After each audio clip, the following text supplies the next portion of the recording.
Hello दोस्तों, क्या हाल है। आज है 4 अप्रैल 2026 शनिवार। आइए देखते हैं आज की बड़ी खबरें। शुक्रवार देर शाम राजधानी दिल्ली एनसीआर की धरती अचानक भूकंप के झटकों से कांप उठी। झटके इतने तेज थे कि लोगों में अफरा तफरी मच गई और वे तुरंत अपने घरों और दफ्तरों से बाहर निकल आए। रिक्टर स्केल पर भूकंप की तीव्रता 5.9 दर्ज की गई है।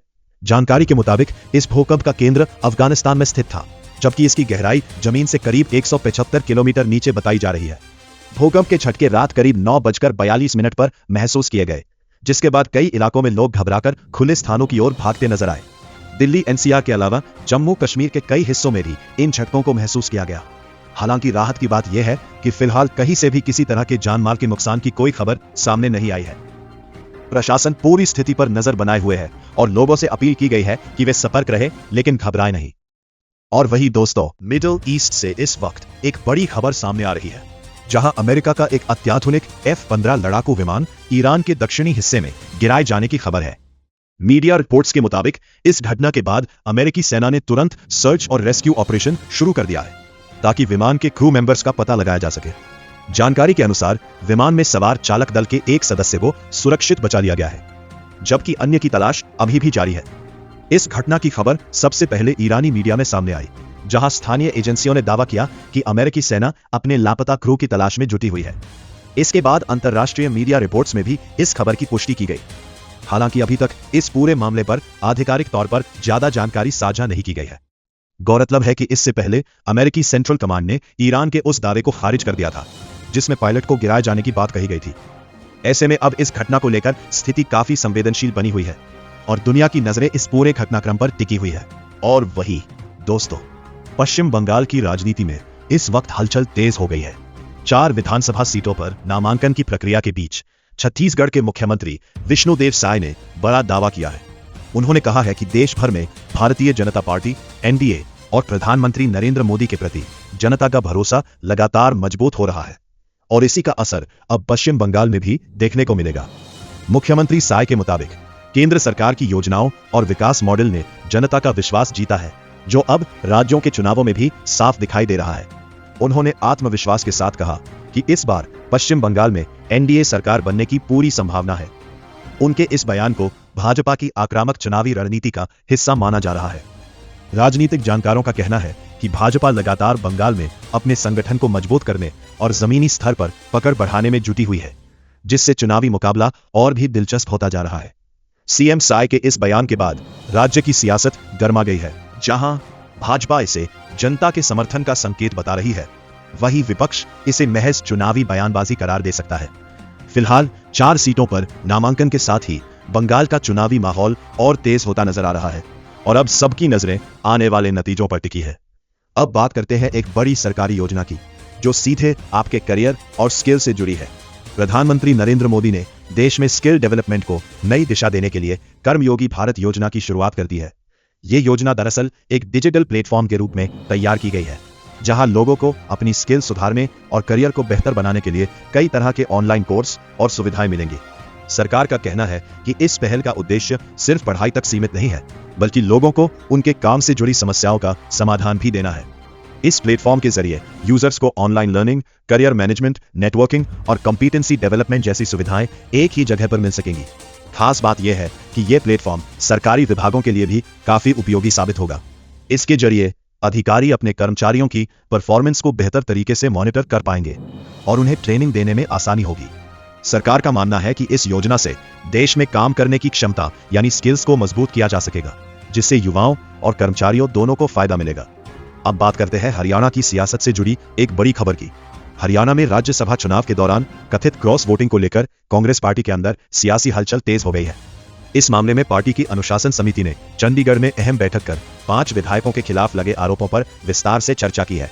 समिति के अध्यक्ष धर्मपाल मलिक ने जानकारी देते हुए बताया कि जिन 5 विधायकों को नोटिस भेजा गया था, उनमें से 2 मोहम्मद इसराइल और मोहम्मद इलियास ने अब तक कोई जवाब नहीं दिया है। वहीं बाकी 3 विधायकों ने अपना पक्ष रखते हुए सभी आरोपों को खारिज कर दिया है। धर्मपाल मलिक ने यह भी बताया कि इस पूरे मामले पर पार्टी के वरिष्ठ नेताओं और विपक्ष के नेता से भी विचार विमर्श किया गया है। समिति की आंतरिक चर्चा और निष्कर्ष को सार्वजनिक नहीं किया गया है। अब अनुशासन समिति अपनी पूरी रिपोर्ट और सिफारिशें पार्टी हाईकमान को सौंपेगी। जिसके बाद आगे की कार्रवाई तय की जाएगी। इस पूरे घटनाक्रम के बाद हरियाणा की राजनीति में हलचल और भी तेज हो गई है और सबकी नजरें अब कांग्रेस के अगले कदम पर टिकी हुई है। अब बात करते हैं भारत और पाकिस्तान के बीच बढ़ती बयानबाजी की। ऑपरेशन सिंदूर को लेकर भारत पाकिस्तान आमने सामने, बयानबाजी तेज। ऑपरेशन सिंदूर को लेकर भारत और पाकिस्तान के बीच जुबानी जंग एक बार फिर तेज हो गई है। भारत के रक्षा मंत्री राजनाथ सिंह ने सख्त लहजे में चेतावनी देते हुए कहा है कि अगर पाकिस्तान की ओर से कोई भी उकसाने वाली कार्रवाई की जाती है तो भारतीय सेना इस बार अभूतपूर्व जवाब देगी। उन्होंने ये भी स्पष्ट किया कि ऑपरेशन सिंदूर अभी खत्म नहीं हुआ है। वहीं पाकिस्तान के रक्षा मंत्री ख्वाजा आसिफ ने इस बयान पर पलटवार करते हुए कहा कि भारत की लगातार आक्रामक बयानबाजी उसकी ताकत नहीं बल्कि रणनीतिक बेचैनी को दर्शाती है। इस बीच भारतीय नौसेना प्रमुख एडमिरल दिनेश कुमार त्रिपाठी ने भी एक बड़ा खुलासा किया है। उन्होंने बताया कि पिछले साल मई में जब पाकिस्तान ने युद्ध विराम की मांग की थी, उस समय भारतीय नौसेना समुद्री रास्ते से कार्रवाई करने के बेहद करीब थी। दरअसल यह पूरा मामला 22 अप्रैल 2025 को जम्मू कश्मीर के पहलगाम में हुए आतंकी हमले के बाद शुरू हुआ था, जिसमें 26 लोगों की जान गई थी। इसके जवाब में भारतीय सेना ने पाकिस्तान और पीओके में मौजूद आतंकी ठिकानों पर कार्रवाई की थी, जिसे ऑपरेशन सिंदूर नाम दिया गया। इसके बाद दोनों देशों के बीच सैन्य तनाव बढ़ा, जो 10 मई को युद्ध विराम की घोषणा के साथ कुछ हद तक थम गया। हालांकि उस दौरान पाकिस्तान ने भारतीय लड़ाकू विमानों को गिराने का दावा किया था, जिसे भारत ने सिरे से खारिज कर दिया था। फिलहाल दोनों देशों के बीच बयानबाजी के इस दौर ने एक बार फिर क्षेत्र में तनाव बढ़ा दिया है और दुनिया की नजरें इस पर बनी हुई है। अगर आप सरकारी नौकरी की तैयारी कर रहे हैं तो यह खबर आपके लिए बेहद खास है। भारतीय रेलवे में नौकरी की तैयारी कर रहे युवाओं के लिए बड़ी खुशखबरी सामने आ। रेल मंत्रालय ने साल 2026 के लिए करीब 6065 टेक्नीशियन पदों पर भर्ती को मंजूरी दे दी है। ये पूरी भर्ती प्रक्रिया रेलवे भर्ती बोर्ड के माध्यम से कराई जाएगी और इसके लिए जल्द ही आधिकारिक नोटिफिकेशन जारी होने की उम्मीद है।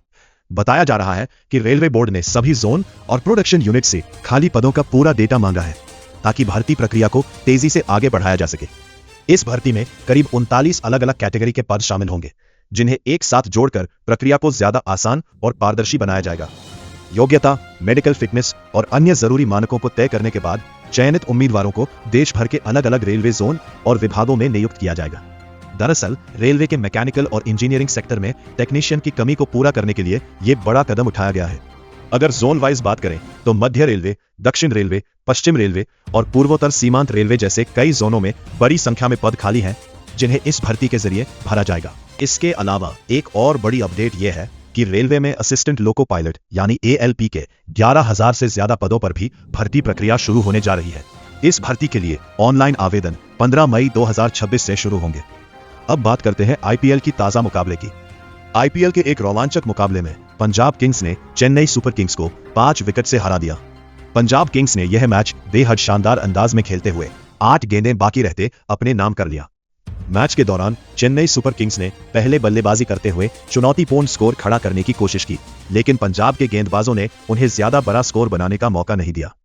लक्ष्य का पीछा करने उतरी पंजाब किंग्स की टीम ने शुरुआत से ही आत्मविश्वास के साथ बल्लेबाजी की और अंत तक मैच पर अपनी पकड़ बनाए रखी। हालांकि बीच में कुछ विकेट जरूर गिरे, लेकिन टीम ने संयम बनाए रखा और आखिरकार आसानी से जीत दर्ज कर ली। इस जीत के साथ पंजाब किंग्स ने पॉइंट्स टेबल में अपनी स्थिति और मजबूत कर ली है, जबकि चेन्नई सुपर किंग्स को इस हार से झटका लगा है। दोस्तों, आपको इन सब में कौन सी न्यूज सबसे ज्यादा इंटरेस्टिंग लगी?